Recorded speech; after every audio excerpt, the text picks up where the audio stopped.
Kohanim,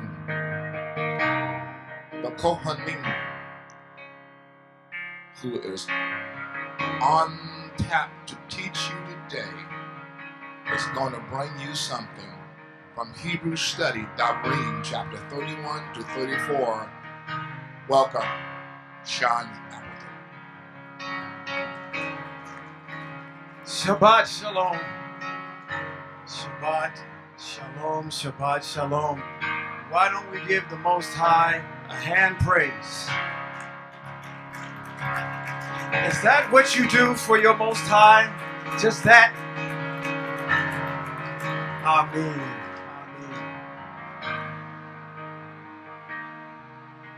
Amen. In the name of the Most High, Yahweh, the Elohim, the benevolent, the author and finisher of my faith. That sounds so churchish. The author and finisher of my faith. There you go, that B flat, that's what I'm looking for.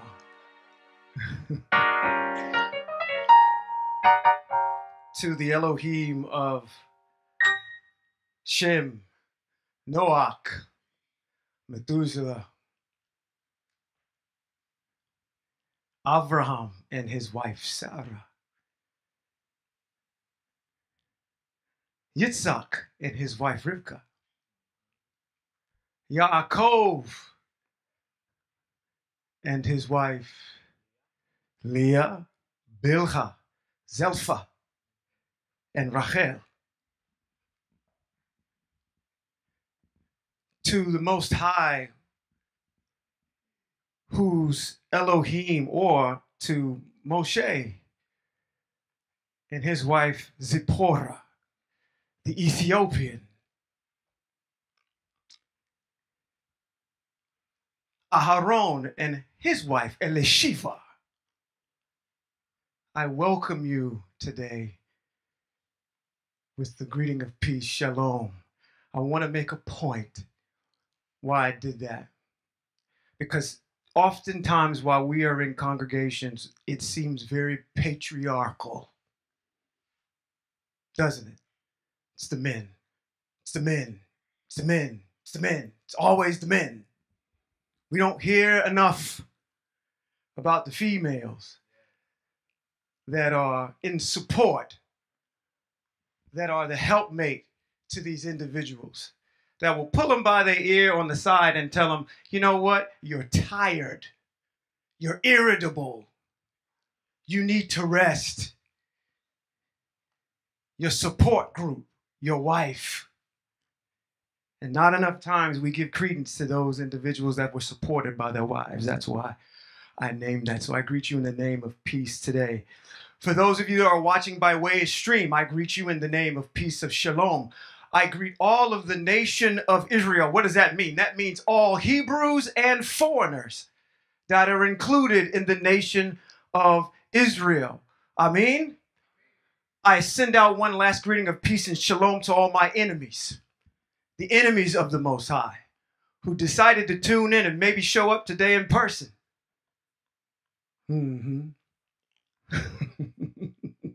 I greet you in the name of peace. Hopefully you will get something out of this today that will persuade you to come back to the Most High. That is our job. That is our duty, to make sure that we, number one, zakar, is to remember. We don't do enough of remembering and teaching. So today, you're not going to get a shikha mashal. You're not going to get somebody rolling down the aisle, picking a bale of cotton, turning around, jumping up and down, doing 4 double monkey black flips and all that kind of stuff. We're not running around and doing all that. We're going to learn something. We have to learn and teach. Okay? It's not spiritualized. All right. Today, actually before I get started, how many of you brought your weaponry today? Your weaponry means your sword, your Torah, your scriptures. Let me put it in layman's terms that we can understand as Hebrews. Your instruction manual on lifestyle, your instruction manual on your history, That is what I'm referring to. It is an instruction manual, is it not? It is our history book, is it not? Okay. It's not something to go over there and you have a topic about prosperity and you want to just come over here and pluck a couple of different scriptures out and say, okay, or text out and say, see? The Most High says it too. No, he doesn't.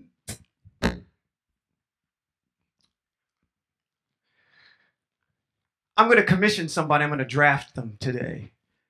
I'm drafting someone today. I'm looking to see. Whoever's there. Matter of fact, you held it up in the back there, Sister Cheryl.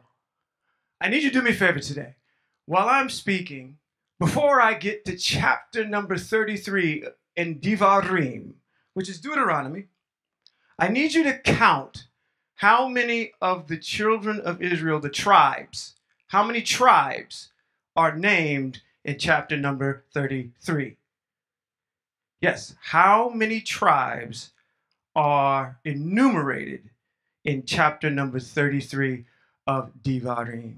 And a lot of you are going to go back and you're going to get fact checked because a lot of folks I'm seeing around here are already whipping out their swords.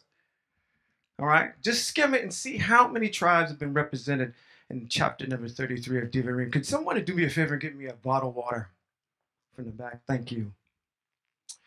Brief overview on our Hebrew study. We're going to be in Devarim, chapter 31 through 34.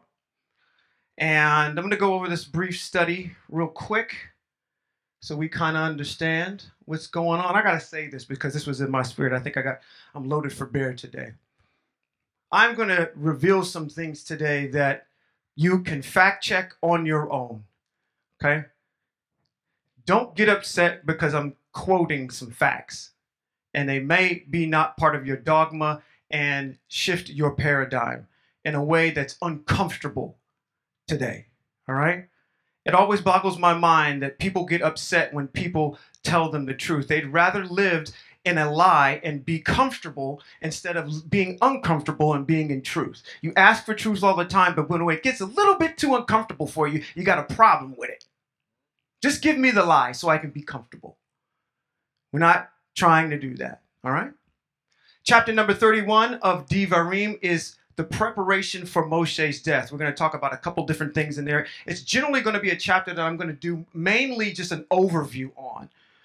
Kind of go right through it, just to kind of go through it together so we can get on the same page of what's happening as Moshe is being prepared for his own death. Well, Moshe actually in this particular chapter addresses the children of Israel. He also addresses, matter of fact, calls in Yahashua so he can be acknowledged in front of the children of Israel as the successor before Moshe passes. Moshe writes the Torah again and delivers it. Thank you, sir. And delivers it to the children of Israel and also, it's just going to have to stay down there, and delivers it to the children of Israel. Also, what happens in that chapter is Moshe writes a song that he is commanded to do by the Most High. Being a musician, I got to ask this question. It's a loaded question. If you answer it wrong, you're going to be in trouble. Okay? How many of you know that music and song is extremely important to the Most High?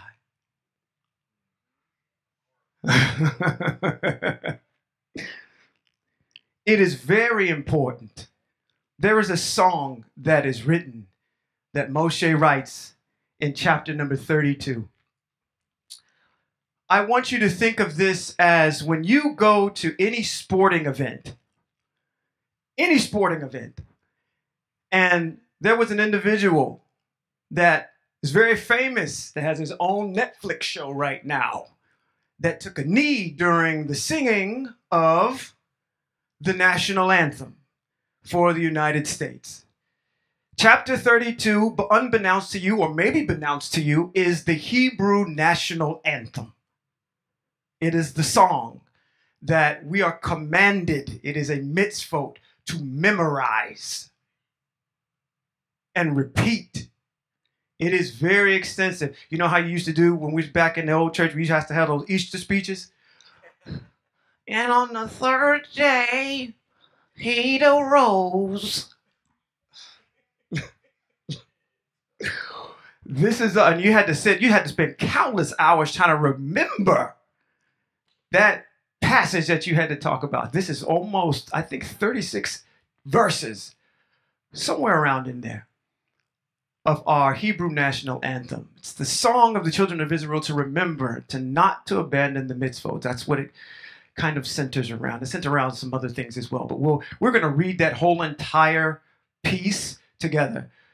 So Sister Heartless back there, if you can get 32 ready, we're going to read that for everybody's hearing. We're going to read it out loud. All right? Okay. Chapter number 33, like I had said before, is a chapter that is going to talk about the blessing that Moshe gives over the children of Israel as well. So he gives them the song, and then he's going to bless the individual tribes of Israel there. We're going to be brief in that particular chapter, but we're going to go over some things that are in there that hopefully you walk away with something poignant. And then in chapter number 34, we end off with the death of Moshe. Okay? And actually, after the chapter number 34, I believe that concludes Devarim, the whole entire book. All right? So, without further ado, if you all would be patient with me, I'm going to pull up my chapter 33 of Devarim so I'm prepared when we get there. Amen? Amen. I love technology, especially when you want it to work. All right. Chapter number 31 of Devarim. Moshe, which is fortunate and unfortunate, turns 120 on his birthday. This is the day that Moshe is going to die.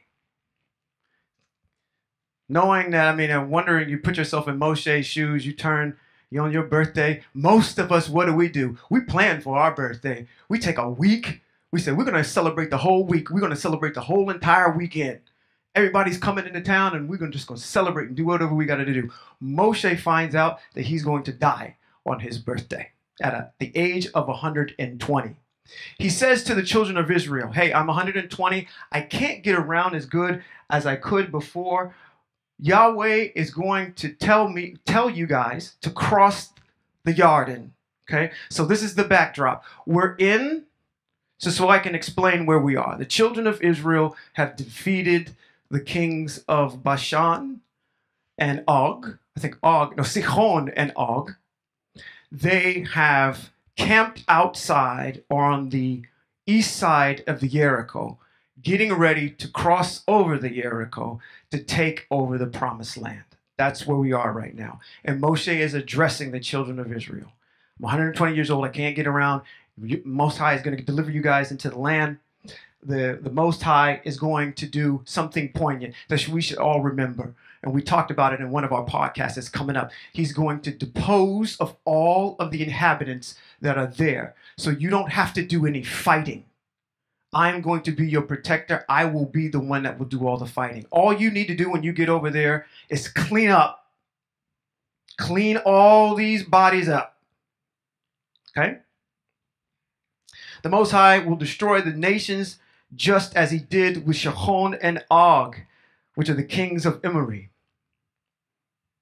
The children of Israel are ordered by Moshe that you are to do what I ask you to do when you get over there to dispose of these people as well. Be strong, be bold, don't be afraid or be frightened, because Yahweh your Elohim is going to be with you. He will neither fail you nor abandon you. So what we have is Moshe telling them all this. The next thing that happens is Moshe brings up Yehoshua, his successor. And he says, be strong, be bold, for you are going to a place that into a land that Yahweh swore to your ancestors and he would give them. You will be the one causing them to inherit it. But Yahweh is with you and will go ahead of you. He will be with you. He will neither fail you nor abandon you. So don't be afraid or don't be downhearted. He's giving Yehoshua some kind of a pep, at least introducing Yehoshua to the children of Israel, giving him some edification, saying, hey, listen, be strong, Because you got to be the ones that lead this hard-headed, stiff-necked group of people who don't want to do right. Now, I don't know if that is a trait of Hebrew Israel today. A bunch of stiff-necked, hard-hearted people. You can't get them to walk in a straight line for nothing. Somebody's always got to have an opinion and jumping out.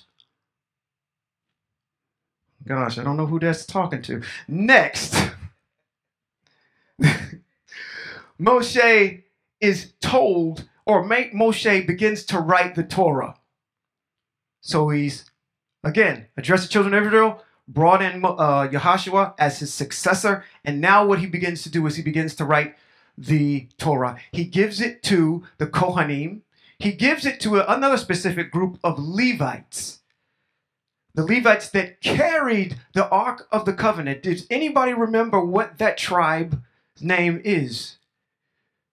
There's a tribe in Levi that was commissioned to carry the Ark of the Covenant. That tribe's name was Kahat. Okay? And he gives this Torah to all the leaders of Israel. Now, Moshe gives this command, our prophet, our teacher. We are in here at FTF to teach the mitzvot, are we not? We are. Okay, so here is your mitzvot for the day. Here's the word of the day, kids. My jokes are not going over well today. I need to speed this up. Devarim 31. 11 through 13 is a mitzvot. It says, at the end of every 7 years, during the festival of Sukkot. Does everybody know when Sukkot is? We just came out of the high holy days. They just were upon us. In the Shemitah year, the Shemitah year is the 7th year. Every 7 years, that's the Shemitah year. When all of Israel have come to appear in the presence of Yahweh at the place that Yahweh chooses, you are to read the Torah before all Israel so they can hear it. Now, we are in exile, are we not? Okay, we are. So, as I read on, this specific mitzvot, or you even can see, happens specifically in a specific place that the Most High commands. Okay? Now, we are in exile. We're under grace. We're in practice. I don't see why not every 7 years, once we designate what that 7th year is, a Shemitah year, that we do the same. There's nothing wrong with practicing this. Every 7 years, reading the Torah so everyone can hear it. All right? It says, you are to read the Torah before Israel so they can hear it. Assemble the people, the men, the women, and the little ones, and the foreigners. Are the foreigners not a part of Israel? This keeps getting reiterated over and over and over again. This is the nation. And have them, you have in your towns, so they can hear, learn, and fear. Hear it, learn it, and fear it.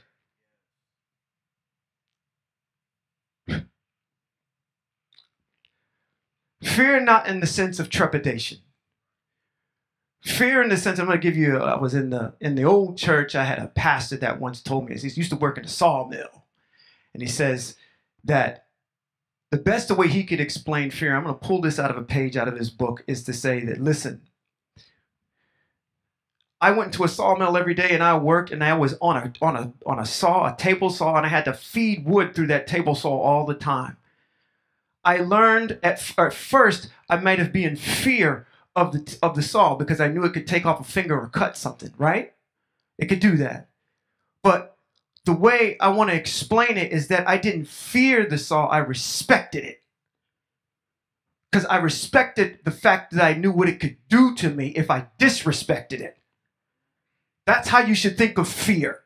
It is not quivering and being cowardly and in some corners. Oh, no, it's not that at all. It's the fact of fearing the Most High, that you can respect the fact that what he can do to you when you mess up or get out of bounds.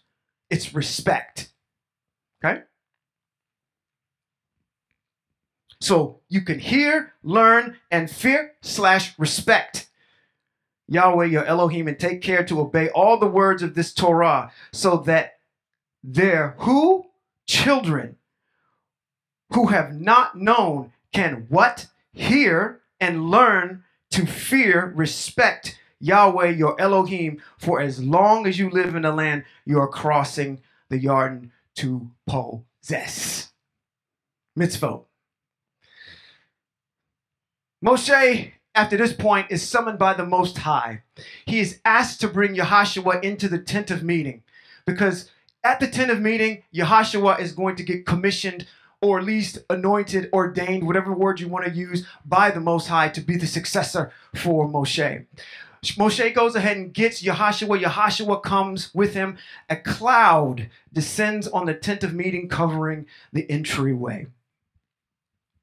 In Devarim 31, if Sister Harless, if you can pull up right now, actually 31, Devarim chapter 31, verses 16 through 22. So I do apologize by having you go to 33 first. We're going to go to 31, 16 through 22 first.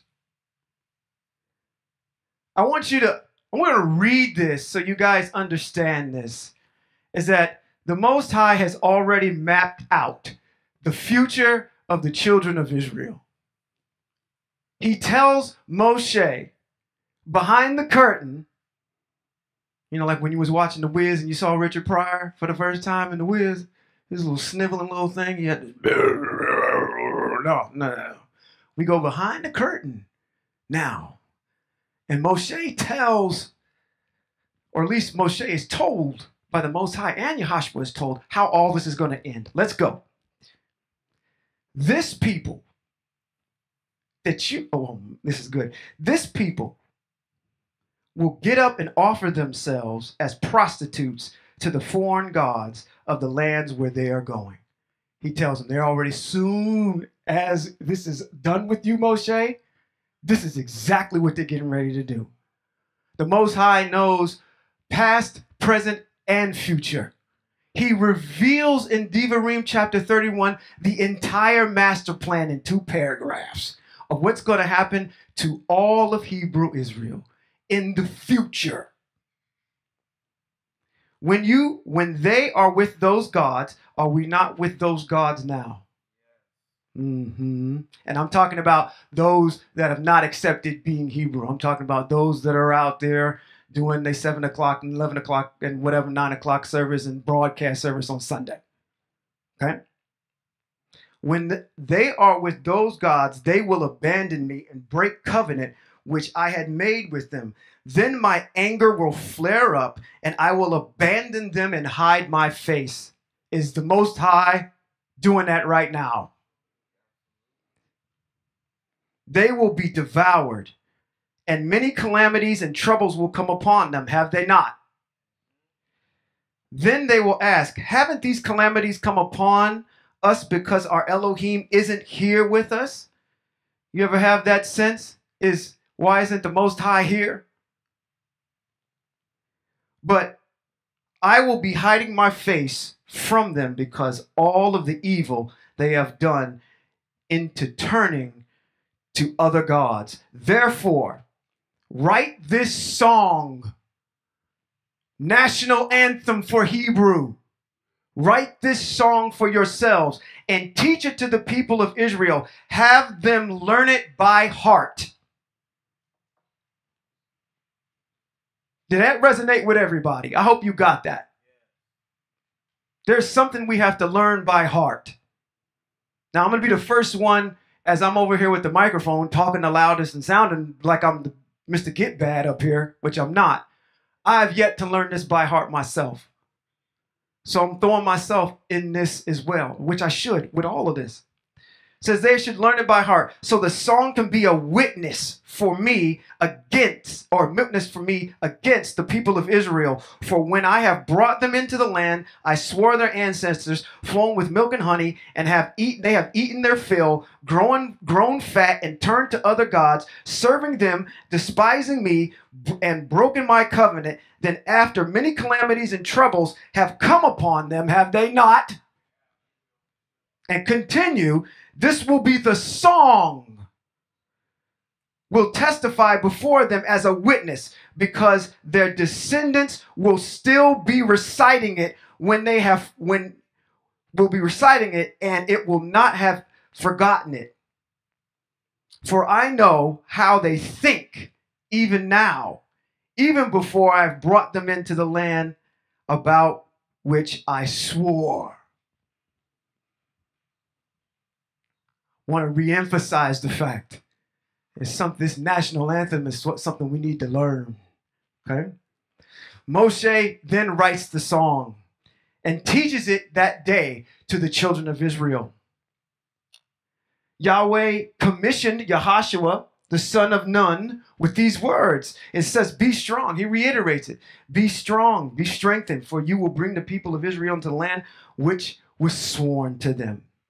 In verses 24 through 29 that end out this particular chapter of 31, again, Moshe reiterates in his writing that he gives this particular writings of the Torah to the tribe of Kohat, and Kohat is to put these writings of the Torah next to the ark that has the covenant in it. So understand that there is a covenant. It's in the ark. There's the Torah that's beside it. The oath that's in the ark between the Most High and the children of Israel. That's the covenant that's in there. That's where it stays. The Torah is outside. Okay? Moshe then tells the Leviim that he knows that the children of Israel are obstinate and will continue to defy the Most High. Moshe even asks a rhetorical question. And how much longer will the children of Israel defy the instructions of the Most High, even as he is about to die? Moshe then instructs the Leviim to assemble the leaders, the tribes, the officials, so they can hear all this, so they can bear witness between heaven and earth. That Moshe knows that after the children of Israel, after he's dead, the children of Israel will become corrupt. Moshe states, this is the part that I want to get to, just so you have some solace about this, because we've been hearing a lot about, oh, okay, well, when is this all going to come to fruition? When is the Most High going to do what he's going to do and just end this? It says, Moshe states that disaster will come upon the children of Israel in the Acharat Hayamim. You know what that is? It's the end of days. Because they will do what Yahweh sees as evil and provoke him by their deeds. This is going to happen. We're going to be in this state until the end. To the end. That gives me some solace to say, you know what? Just because we're beating on the doors, trying to get people to understand, and that is our job. We don't do anything else. We're to sound the battle cry, and that's it. If people pick it up, they pick it up. But this is going to happen all the way to the end of days. It's frustrating sometimes when you continue to keep talking to family members and you're talking to people in the community and tell them to come on, and they don't want to listen. It's going to be like that till the end of days. Moshe just told you. You've got the whole entire master plan in chapter 31. Okay? So there's no reason to fear because you already have the answers to the test. I'm giving you the answers. Okay? That ends chapter number 31. Chapter number 32. We're going to read.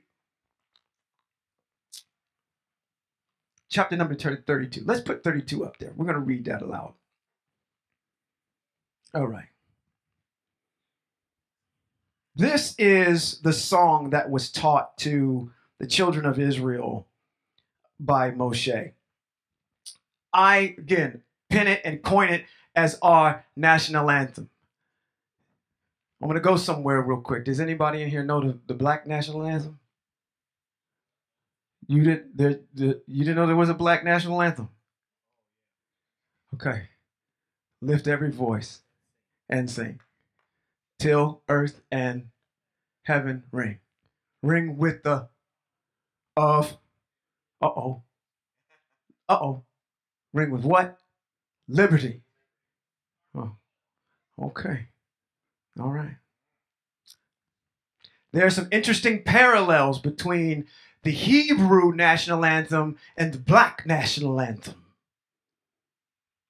Okay? Strong parallels between the two.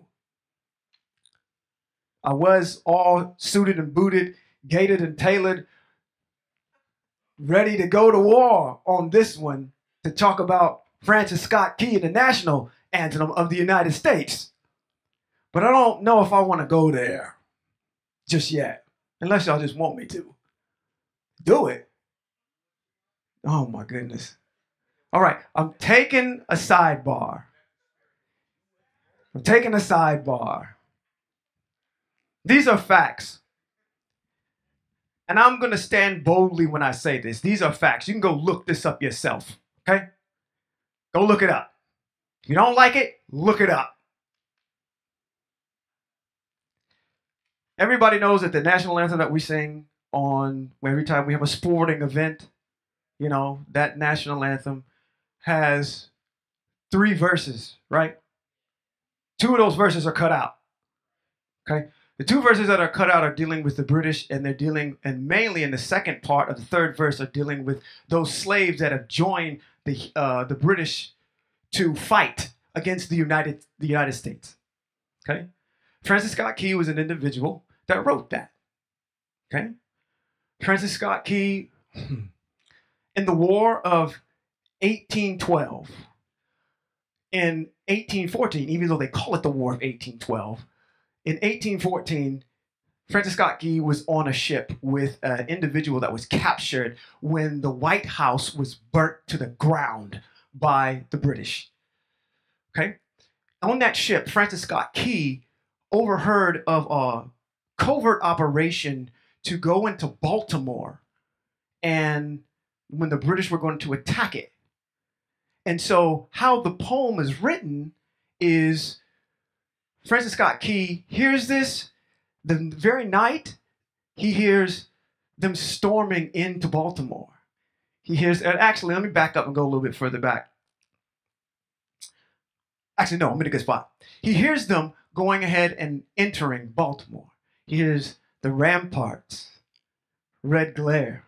There were bombs bursting in the air. Okay? That very next morning, when he peered out, he didn't know who had won. What he saw was the American flag with the 15 stars and the 15 stripes. So he writes this particular poem. And in that particular poem, like I said, in the 2nd or 3rd verse, it talks about the individuals that had joined with those. That's why this is such a big deal about the national anthem right now, because it talks about the British, and we have allied with the British. So it's kind of a song that kind of alienates slaves and alienates the British. Now, that particular song was not instituted as the national anthem until Herbert Hoover put it into, or commissioned it in 1931, after the First World War. And it was pushed by the Daughters of the Confederacy in order for it to be put in. There was a parade in Baltimore in 1931 that commemorated this by having the Confederate flag paraded down the street while they sang this song. So that's kind of the backstory of that. All right. Now I'm back. Now I know a lot of people get upset. Oh, you're supposed to be talking about Hebrew stuff. Hebrew stuff. Why are we getting into this political stuff? I'm giving you facts that literally, if you don't know, because they're not going to teach you this nowhere. I had a gentleman in here who told me just right a second ago that he didn't know that there was a black national anthem. So if we don't go over these things, how will you ever know? Okay? This is about information. This is about getting a truth. our national anthem as Hebrews. And I bring that up because of the fact that I'm going to read the latter part of the black national anthem, which sounds almost really encouraging when you read this. Here is our song. All right? Oh, hear, oh heavens. This is what you're supposed to memorize. As I speak, listen to the earth and the words from my mouth. You know what? I wish I had Maya Angelou here. This needs to have a poet needs to read this. This is poetry right here. Listen, earth, to the words of my mouth. May my teachings fall like rain. May my speech condense like dew, like the light rain on the blades of grass or showers on growing plants. For I will proclaim the name of Yahweh. Come and declare the greatness of our Elohim, the rock. His work is perfect, is it not? For all his ways are just, a trustworthy Elohim who does no wrong. He is righteous and straight. He is not corrupt. The defect is in who? His children. A crooked and perverted generation. You foolish people, so lacking in wisdom. This is how you repay Yahweh. He is your Father who made you his. It is he who formed and prepared you. Remember how the old days were. Think of the years through all the ages. Ask your father. Have you asked your father? Why? Because he doesn't know. Because we don't teach it. Ask your father. He'll tell you. Your leaders, who are they? They don't know either. They will inform you. When Elyon gave his nation its heritage, when he divided the human race, he assigned the boundaries of peoples according to Israel's population. And Yahweh's share was his own people. Yaakov, his allotted heritage. This is talking about instilling some pride in who you belong to. He found his people in the desert country. Oh, you should know what this is getting ready to talk about. He's always talking about it. I brought you out of there with a strong hand. All right? He found his people in the desert in a howling, wasted wilderness. He protected them and cared for them, guarded them like the pupil of his eye, like an eagle that stirs up her nest, hovers over her young, spreads her wings, takes them and carries them as she flies. Yahweh alone, not the Holy Spirit and not JC was with him. Nobody else is named there. Yahweh alone led his people. No alien God was with him. He made them ride on the heights of the earth.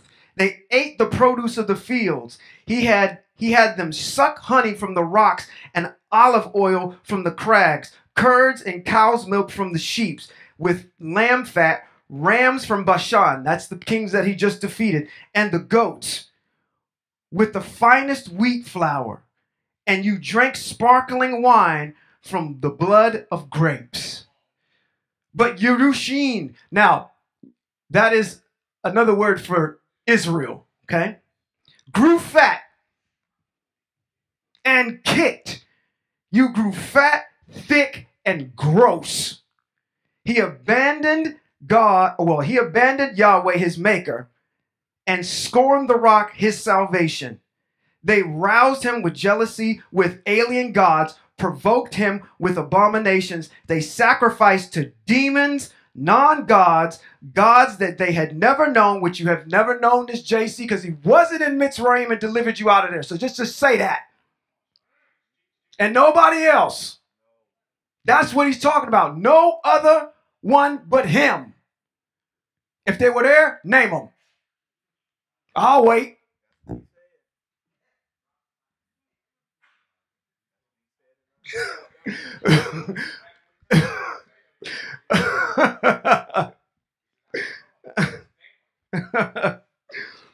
It says they sacrificed to demons, non-gods, gods that they had never known, new gods that have come up lately, which new gods that have come up lately.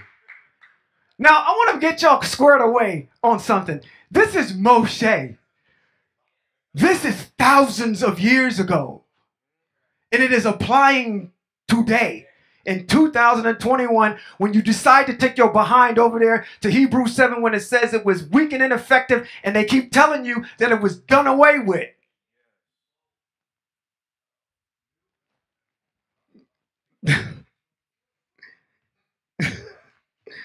What? Wait a minute. Kohanim Harless said last week, or when you spoke, what did you say? He said, I'm just reading. That's all we're doing. I'm not giving you nothing that's not here. Okay? New gods that have come up lately, which your ancestors had not feared.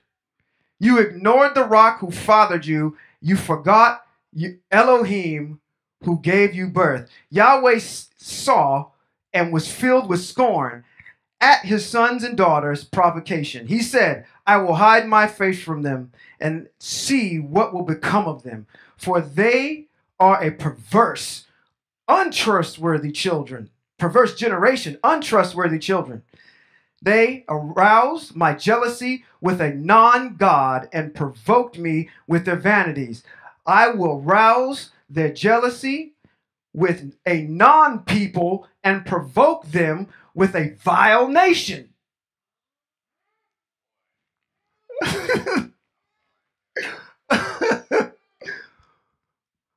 I wonder who that could be.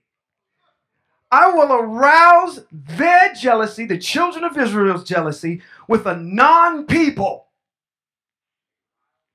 a vile nation, and provoke them with a vile nation.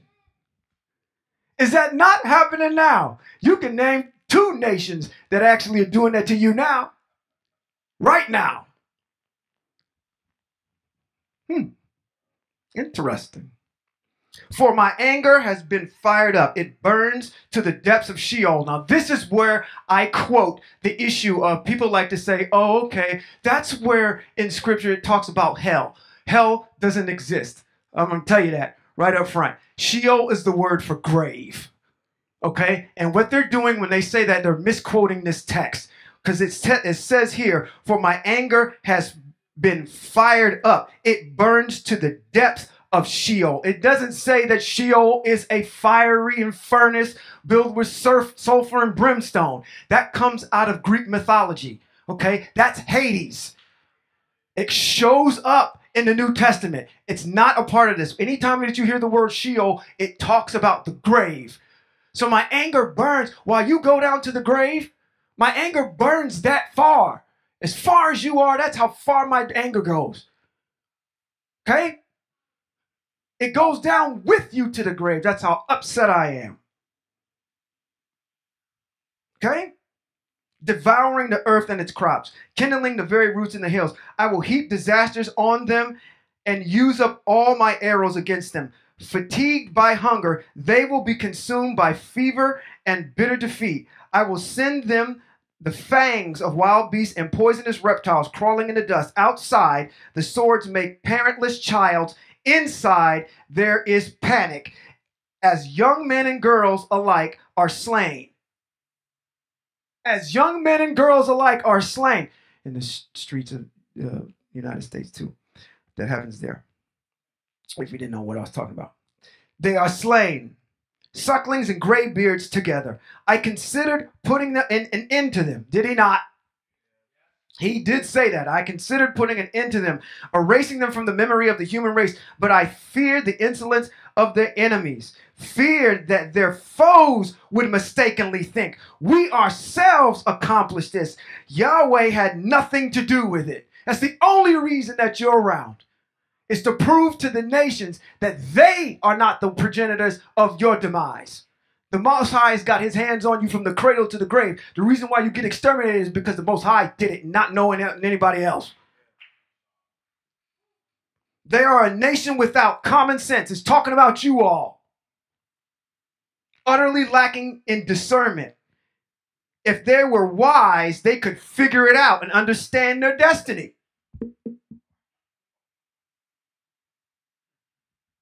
If you were smart enough, you could figure it out. And it's just as simple as just reading the scripture. After all, how can one chase 1,000 and put 2,000 to rout unless their rock sells them to their enemies, unless Yahweh hands them over? For our enemies have no rock like our rock. Even they can say that or see that. Rather, their vine is from the vine of Sodom, from the fields of Amara. Their grapes are poisonous, their clusters are bitter, their wine is snake poison, the cruel venom of vipers. Isn't this hidden with me, sealed in my storehouses? Vengeance and payback are mine, Hebrew Israel. For the time when their foot slips from the day of their calamity is coming soon. Their doom is rushing upon them. Yes, Yahweh will judge his people, take pity on his servants when he sees that their strength is gone, that no one is left, slave or free. Then he will ask, where are their gods, the rock in whom they trusted, who ate the fat of their sacrifices and drank the wine of their drink offerings? Let him get up and help you. Let him protect you.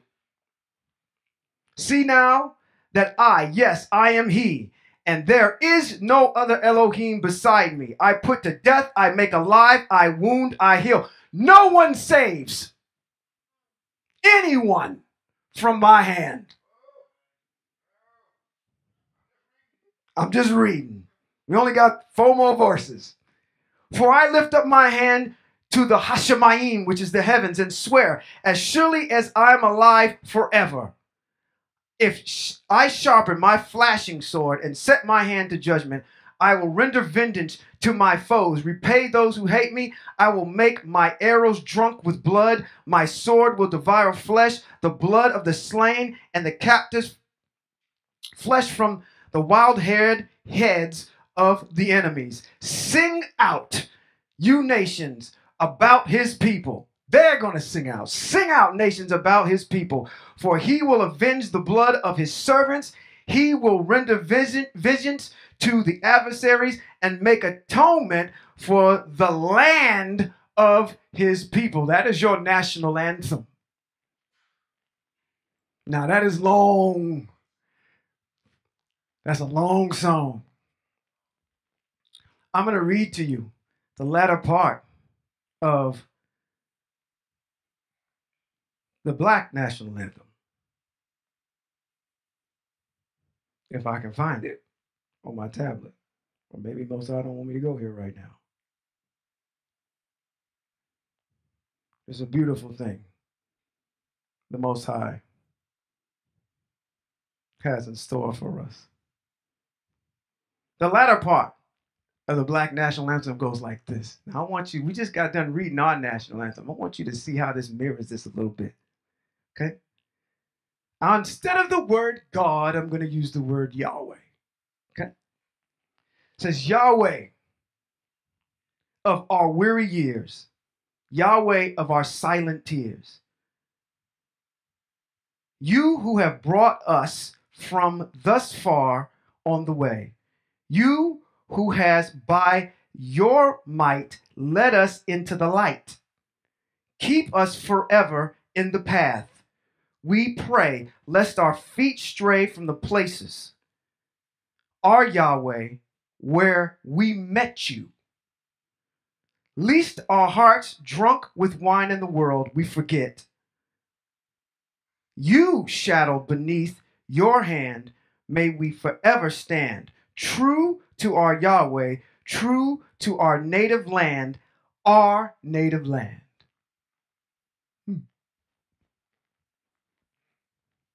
Pretty nice. I like the poetry that's there.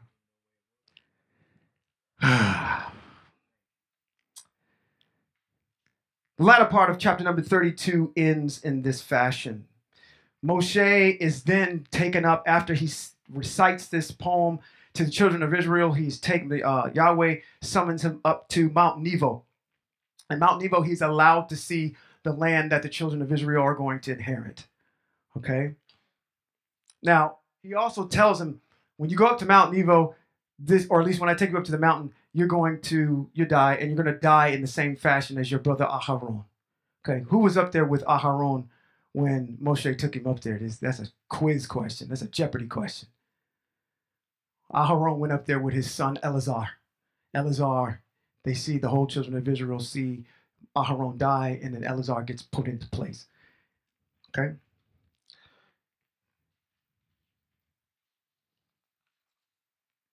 And that concludes chapter number 32. Now, chapter number 33. I'm going to read the beginning of chapter number 33, and then we're going to go into our trivia question for today. All right? Our trivia question for today. Devarim 31. Ooh, did I jump? I jumped around. Oh, yes, I did. I didn't go that far yet. I'm in 32. Right? No, I'm in 33. What am I talking about? Okay, 33. Yahweh came from Sinai, from Seir.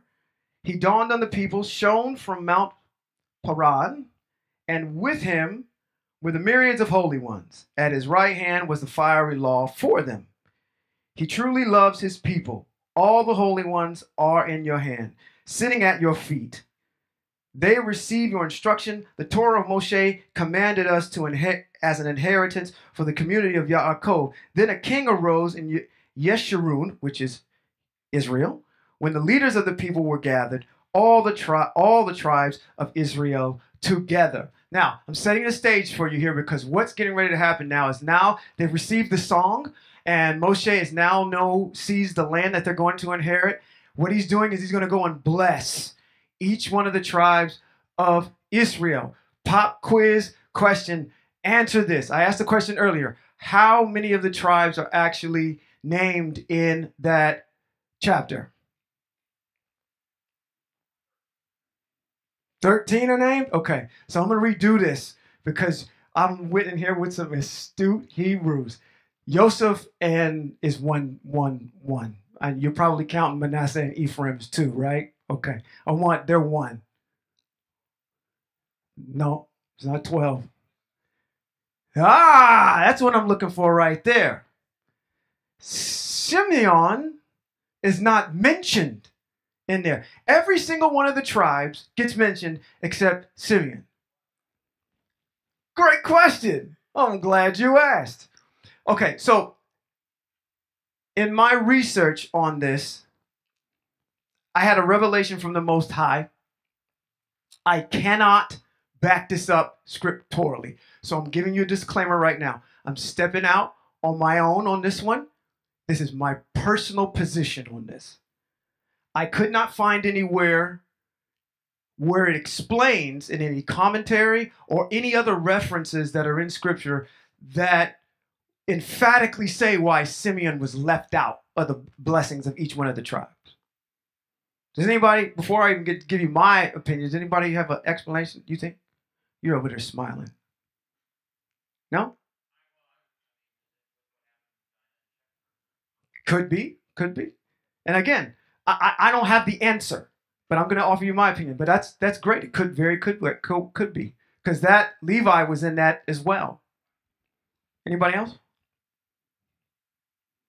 Yeah, rabbi or no? Okay. I'm gonna give you my opinion on why Simeon was left out. And we gotta go all the way back to, it's gonna be interesting. We gotta go all the way back to chapter number 37 of Bereshit, which is Genesis. There's a particular situation that happens. Everybody knows about Yosef. Yosef, the dreamer. Oh my God, here comes the dreamer again. Let's kill him and put him in the well. Everybody remember that? They hated Joseph. They hated him with a passion.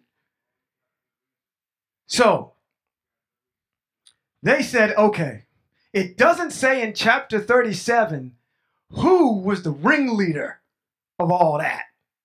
Okay? So chapter number 37 says they took Joseph and they threw him in there. Actually, the oldest brother said, this is folly. We should not be doing this. We shouldn't kill our brother. He goes away.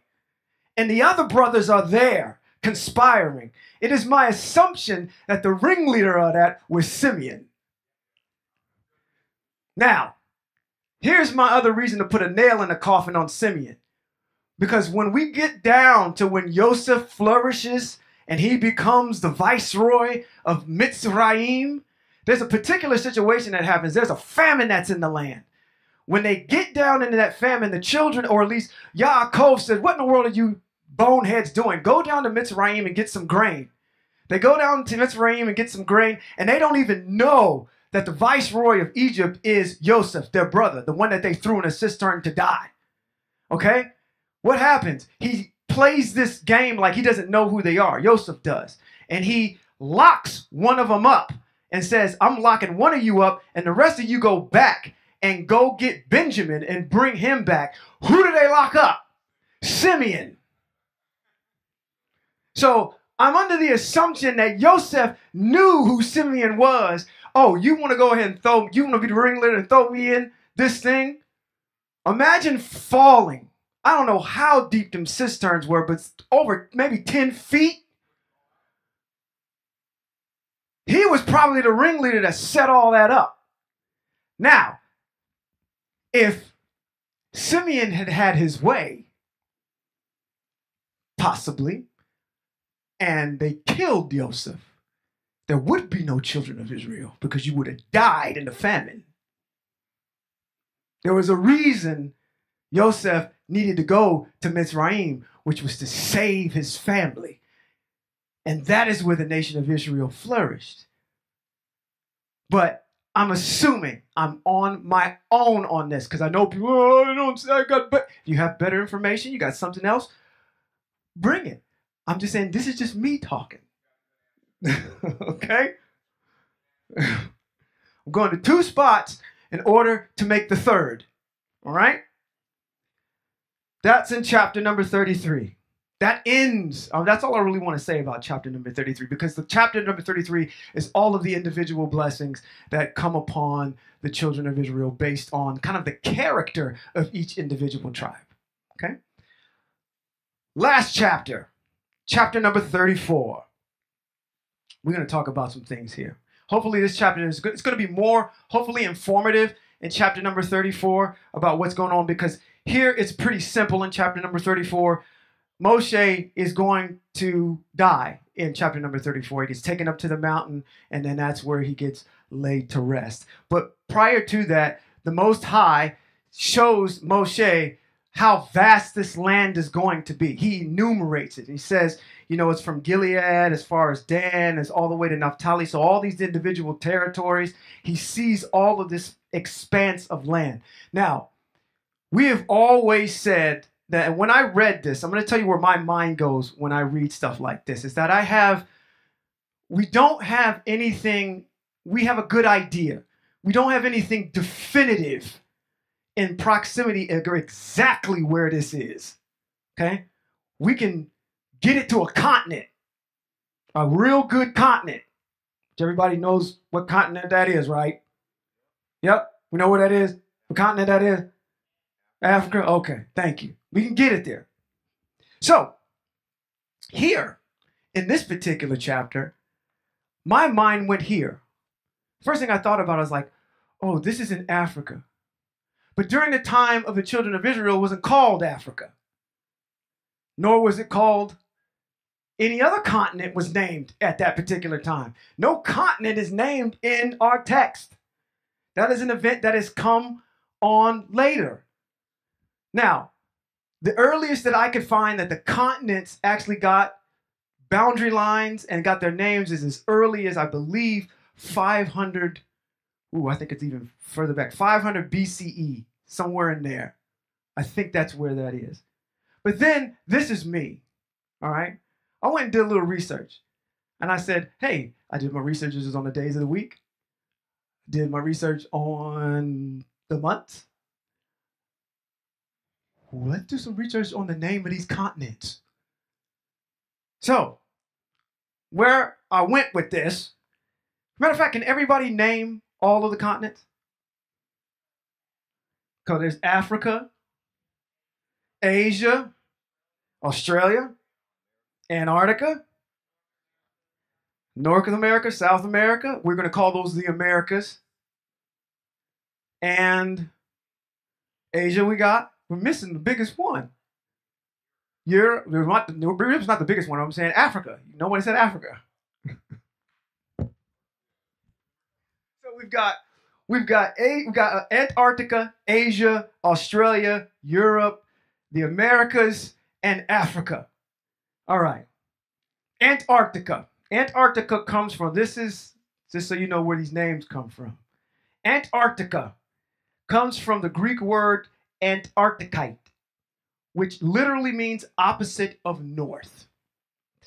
Asia derives its name from an ancient Greek word. Now, Kohanim Appleton can help me pronounce this, but I think it looks like Asia, which is used as early as 440 BC by Herodotus, the Greek historian, in his book, The Histories. Terra Australis is what its name is, known as the unknown land to the south in Latin, and rumors of the continent existed that dated back as to ancient Roman times. Of course, Romans did not have the maritime technology to reach Australia and did not have any direct evidence that it even had existed. The Americas. Anybody know how America got the name America? Or South America, North America. The continents of North America and South America got their names from where? No, not from Columbus. He's a contemporary.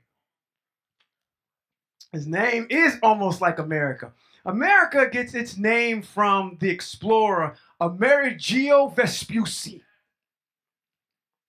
In 1499, Amerigo Vespucci traveled over to the Americas.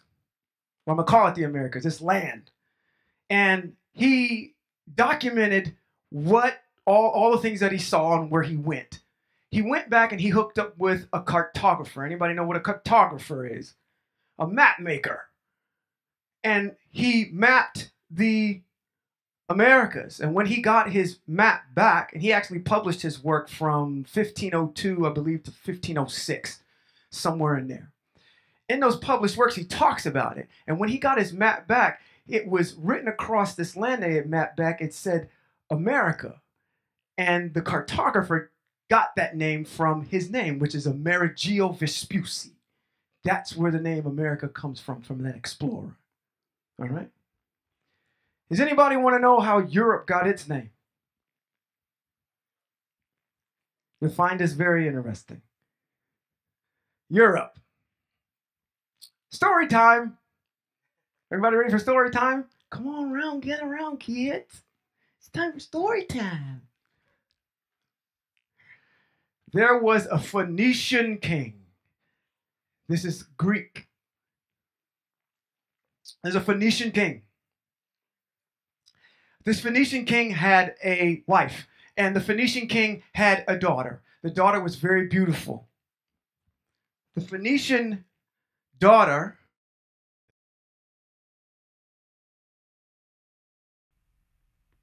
Aphrodite goes away. Zeus shows up. Says, I am Zeus from Mount Olympus, blah, blah, blah, blah, blah, blah. You and I are going to procreate, and we are going to start a nation of people. There are two demigod kings that come out of the union between Europa and Zeus. Go look this up if you don't like it, because I don't care. To commemorate Now, this is a Greek mythological story, okay? This is not true, okay? All right? To give credence to this story, what the Romans did was, because they were into a lot of Greek mythology, they said, we are going to coin this area Europe based on this story of Europa and Zeus. The name of Europe comes from the story of Zeus and Europa. That's where it comes from. That's where her name comes from. The name that we call Europeans is Greek. It comes out of Greek mythology. Okay? Last and foremost, last continent, Africa. Where does Africa get its name from? Okay. Let's get into that for a second. There was a man, and he had a wife. They had a son. That son had a son. And that son's name was Afar. Okay? What happened, this is going to be a quick story. What happened is that son procreated. They went into the area of what we call North Africa, which is in the area of Tunisia, and they populated that area. Okay? What happens is, and when they populated, actually in that particular area, when they went in there to that area of North Africa, where is in the present-day Tunisia, there was a group of individuals that were there. The individuals that were there were the Libyans that were there. They were called that at that particular time. They defeated the Libyans, and then that area became the land of Efer. Now, in the Third Punic War, the Romans came down and defeated the indigenous people that lived in that area. They didn't change the name of that area. Actually, what they called it was after the name of the people that lived there. And the name of the people that lived there were the Epherians, the Epher. Africus is the feminine form of the word Africa. Africa stands for the land that belonged to, or the land of the Epher. Now, I went around Robin's Red Barn to say something. Do you know who, which you probably don't, I said there was a man and there was a woman who had a son, and he had a son. You want to know the names of those people? Let's go to Bereshit chapter 25, verse 1 through 4.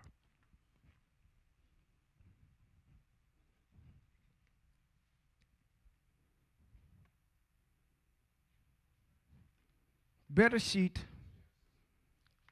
Genesis chapter 25, verse 34.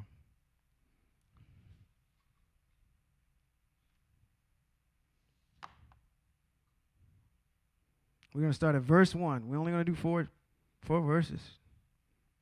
25 verses 1 through 4. Everybody got it? Okay. It's coming up. All right. I told you that the name Africa comes from the people that were in that land. They were called the land of the Epher. You have to use scripture and a prophet. I'm not a prophet. You have to use scripture and a historian named Josephus to get this. I gave you the Josephus part. Now I'm giving you, everybody know who Josephus is? Josephus is a Hebraic historian. He's very creditable. I gave you the Josephus part. Now I'm going to give you the scripture part. It says, Abraham. Everybody know who Abraham is? took another wife whose name was Keturah. She bore him Zimran, Yokshan, Medan, Midian, Yishbak, and Shuach. Yoshkan fathered Shiva and Dedan. The sons of Dedan were Ashrim, Lutzim, and Luim. The sons of Midian were Ephah, Epher, Hanuk. I'm going to not even read the rest of them. I've just told you that the guy and the woman and the man that came together was Abraham and Keturah. Keturah and Abraham had a son whose name was Midian. Midian had a son that was named Epher, who went into North Africa, defeated the Libyans that were there. The Romans came down, defeated the Libyans, and called the name of the area Africa, the land of the Epher. So when you talk about you're from Africa, you're talking about your Hebrew ancestry to Abraham.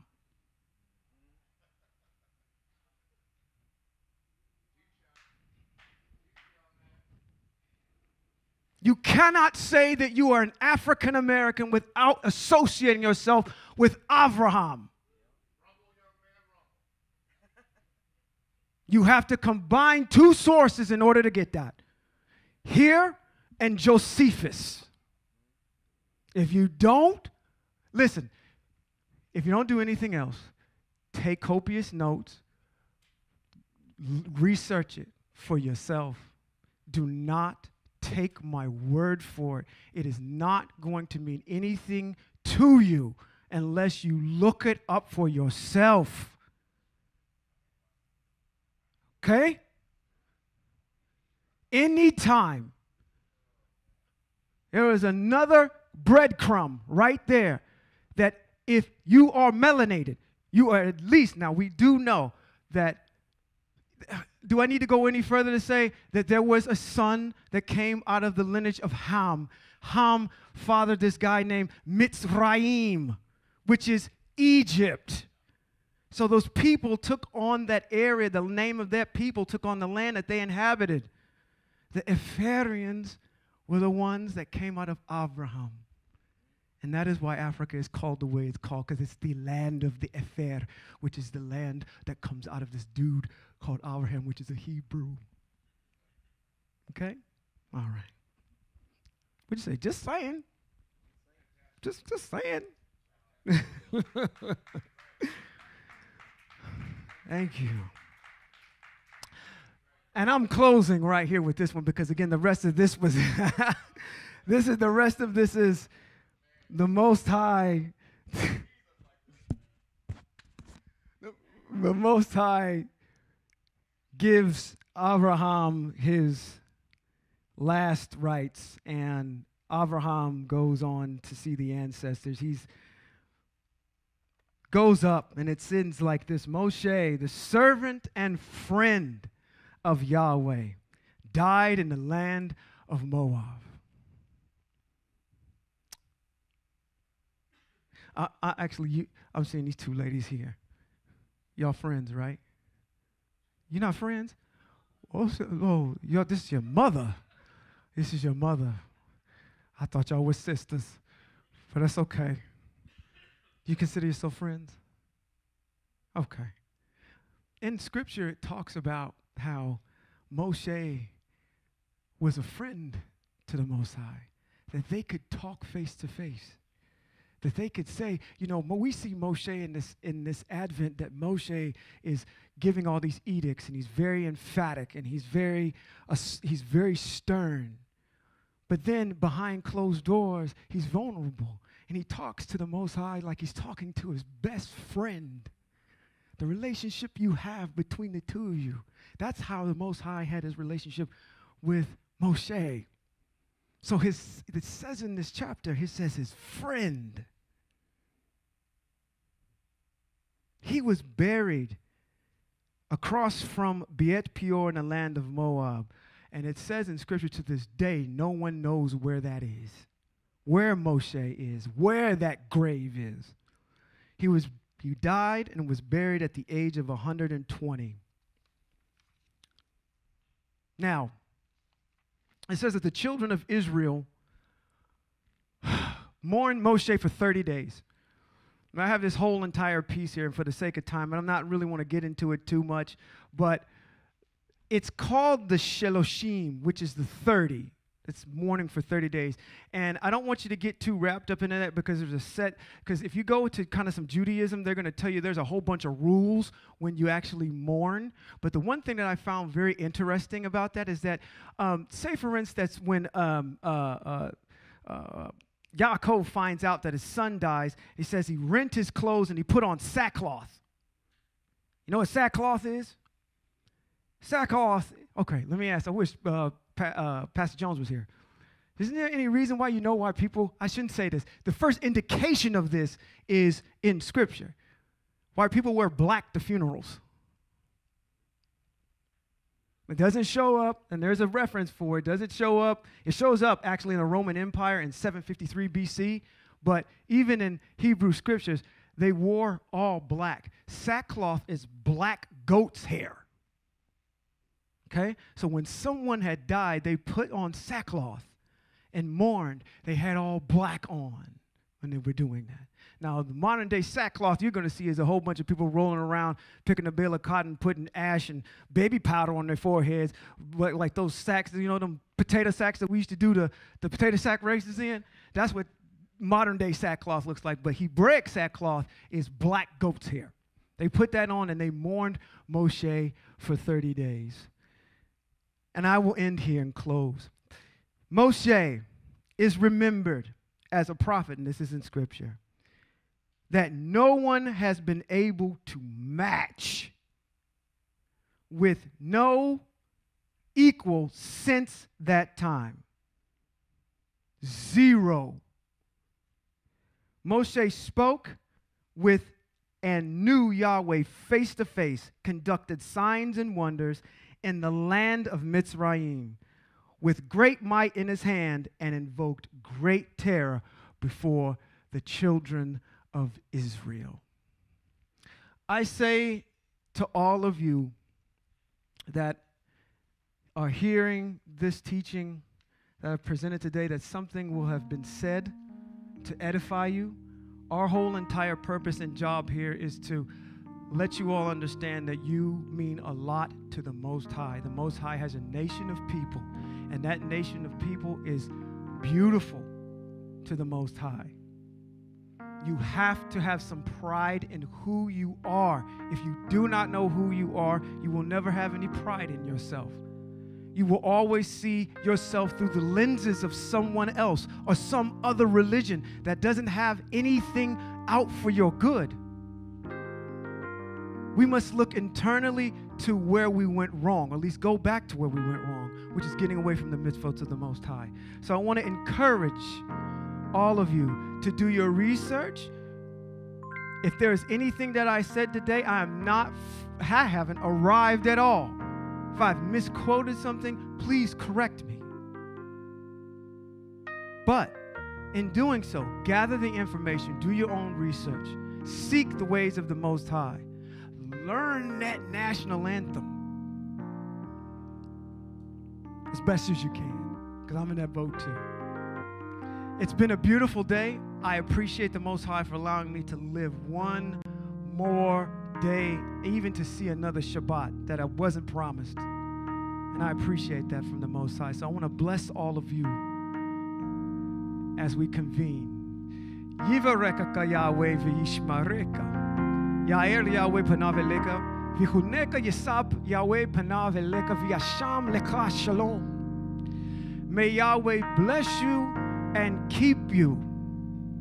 I got to stop here. Everybody knows me. When I get to this blessing part, I always got to re-emphasize it. When I see new faces, I have to emphasize blessings. You know what a blessing is? It's something that will continually to keep happening. That's a blessing. Me being able to walk around is a blessing. You getting a job is not a blessing. Somebody giving you something, that's a gift, because it doesn't continue to keep happening. Blessings continue to keep happening to us. And matter of fact, that's the beauty about the Most High, is because we hear about all of the things that will beset us if we do wrong, but there are a multitude of good things that happen to us when we do right in the sight of the Most High. So may Yahweh bless you and keep you.